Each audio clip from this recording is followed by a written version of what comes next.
Contacté par téléphone dans le journal de 10h sur RTL, Laurent Ruquier a réagi à la disparition de sa fidèle amie Claude Sarraute. Alors qu'il lui rendait hommage, l'animateur des grosses têtes a fondu en larmes en plein direct.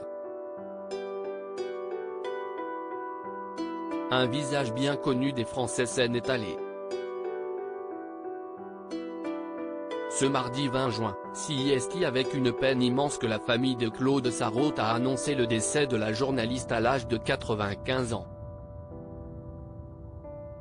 Effacée de la scène médiatique depuis quelques années, elle se disait victime de problèmes de santé, notamment au niveau de sa vue.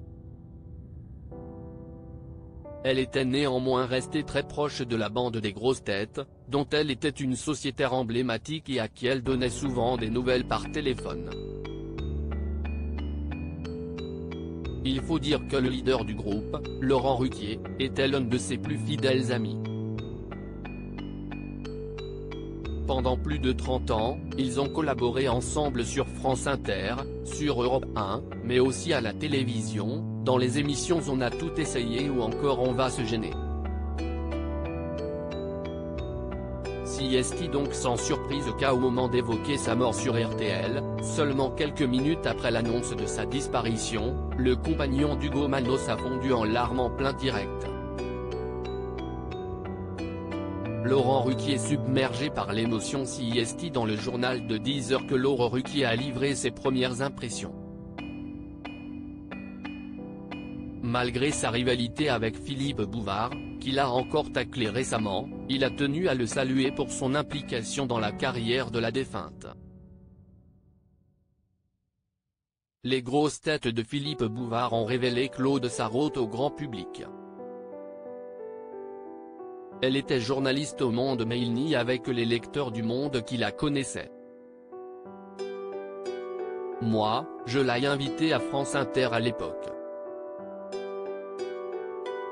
J'étais encore à France Inter dans les années 1990. J'ai découvert une femme formidable. Tout de suite, je lui ai dit, il faut que vous me rejoigniez. Et elle m'a rejoint, a-t-il d'abord confié, la voix chargée d'émotion. Ça fait 30 ans que ça dure. Enfin. Que ça durait. Car ça fait 1 an ou 2 ans qu'elle n'était plus avec nous dans les émissions. C'était devenu difficile. Mais on a fêté tous ces anniversaires ensemble, à New York, à Cuba. Pardon, a-t-il ajouté, avant de fondre en larmes et de conclure, j'ai beaucoup de mal parce que j'ai beaucoup de souvenirs qui reviennent. CIST une femme formidable. CIST l'une des premières femmes libres, plus féministes que l'on imagine. Elle avait tellement de choses à raconter. Un hommage qui ne sera probablement que le premier d'une longue liste.